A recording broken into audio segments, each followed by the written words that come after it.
This is Friday morning. This is our last morning in Prosper, beautiful village of Prosper. We're going to go out and work on a couple more houses and try to get the chicken wire all in place on those so that the mason workers can come behind us and put the stucco. I can't think of their word for stucco, but put that on there. And kind of a little bit sad. I mean, there's so much work that can be done here. And one thing we talked about yesterday is you know, there's so much work here to be done. It could be a little bit overwhelming. You can almost let yourself get to the point where you say, wow, there's just so much to be done, why bother trying? Why bother even coming, making such a minimal impact as just stuccoing a few houses? And you know, of course, there's something much more than that. We were talking about the guy who, John Ackerman, who runs this clinic behind us. Yesterday he saw two people that are terminal. They're going to die, and one lady, even if she was in the United States, she'd be pretty far gone. But the other guy, if he could get him to some sort of treatment, he could probably make it. But you know, it's good that they can focus on what they can do and don't get caught up on the things they can't do, because that could paralyze you. That the focusing on the things that are bigger than you and all of that could just shut you down and not let you get anything done. So it's you know, it's a little bit bittersweet. We feel like maybe we could have done more, you know, if we were here longer or something. But that's the impact we've made is substantial, and of course we got to come alongside some wonderful people and learn a little bit about their culture and hopefully bring them hope. And of course they brought us some hope, because these are just happy people here in Prosper. It's just been a lot of fun. So I know I committed on Wednesday to try and get more video. I am really going to try to do that today. Try to get us working, and so you can see some of the work we've been doing. And this is the basic process behind the getting the crepey, is what we think of stucco crepey. We put tar paper on first, and then there will be some sticks, what we would think of like furring strip, put top, bottom, and middle, and then chicken wire goes over top of that, and then the crepey, the stucco, goes on top of that. And this is a house that's basically ready for the crepey. It's as you can see, we've got the sticks already in place, and the chicken wire is ready to go. Then they just come in and sling that stuff on here.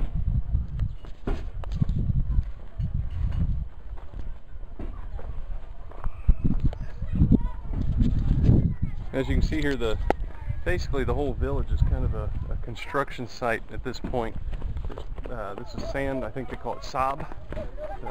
Not fine sand like we think of, but it's what they used to cut the cement with.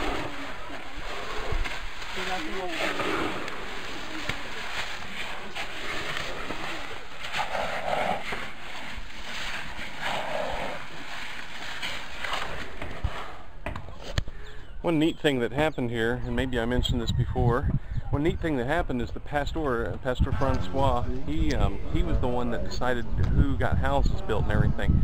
And one thing that was neat that they decided, both Pastor and the teams that come down from the States, one thing they decided that was really neat is not just members of the church are receiving houses. It's equal opportunity, and they're opening up to everybody. Pastor Francois has to bear the burden of picking and choosing, and so they're doing it for the community, not just for those that are a part of the church. So very cool. Close together, we'll nail that one in. Okay, you want this thing brought down? Yeah, bring it down. Behind me here's our the first house we worked on the first day. It's all finished and stuccoed. Hey you!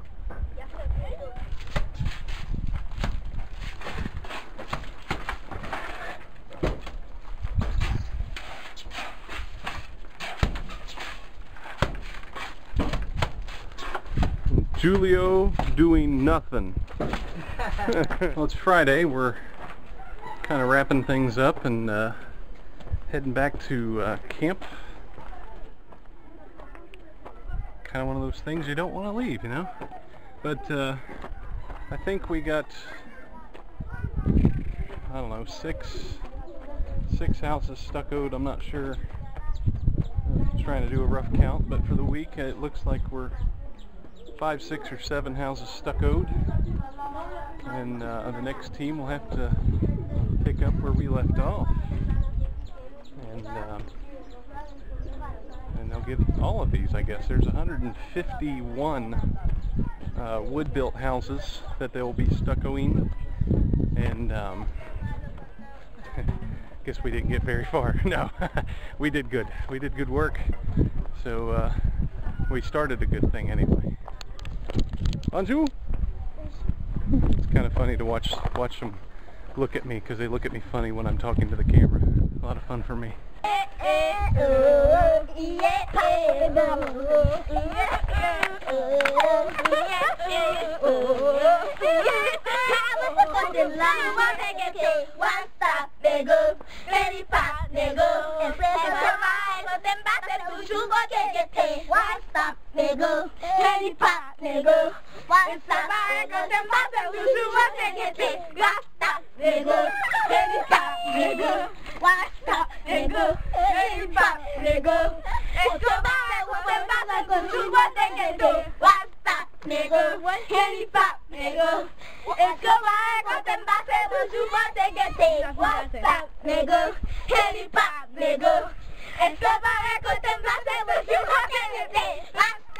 There's a interesting plant here. I don't know what it's called or anything, but our guide told me that if you get this stuff on your skin, this white milky stuff, he said it goes to your brain.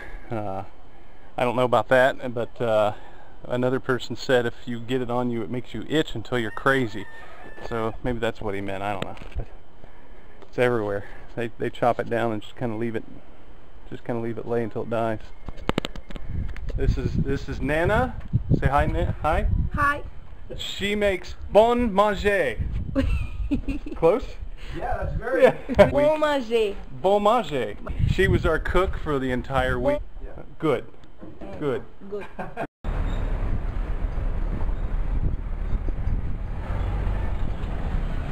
Hello. down there. Oh, there's a restaurant. Wow.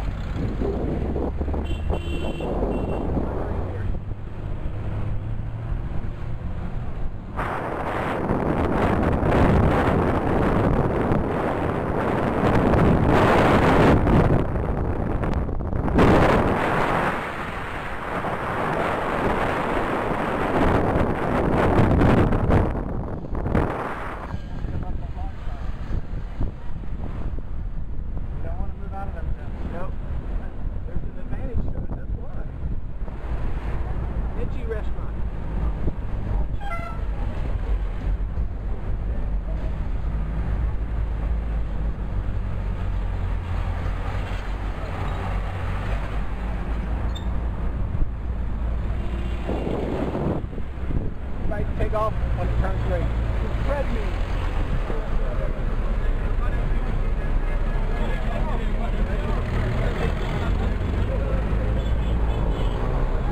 I'm here at the, this is the Port-au-Prince Airport. We are on our way out. It is Saturday, about 2 o'clock. We have about 4 more hours, I think, till our plane goes out. You know, the original airport building is still destroyed, so we're in kind of this, I don't know, it's not a new building, but it's a different part of the building that they're now using as the main airport. And you know, we sometimes think Dayton is a small airport, and then you come here, so kind of cool. Little cafes upstairs, and big waiting area down here, and we've met people. One interesting thing we've noted here at the airport not only are we running into people from other churches and other ministries, we're running into Church of God people. And I met some guys a little bit ago with Hands and Feet Ministries, which is part of the audio journaling machine. And these guys were down here filming a documentary of some of the work that Hands and Feet are doing with an orphanage down here. So I have an opinion, I don't know if it's correct, but I have an opinion that the church is going to play a bigger role in the overall scheme of things. The church is going to play a huge role in the recovery portion of Haiti's climb back up. At some point the whole country has to transition from recovery to development, and they're not there yet, but it just seems like the church is playing a huge role in that. We're meeting people from Ohio and Indiana, Tennessee, Florida, all from churches. So it's kind of neat to see.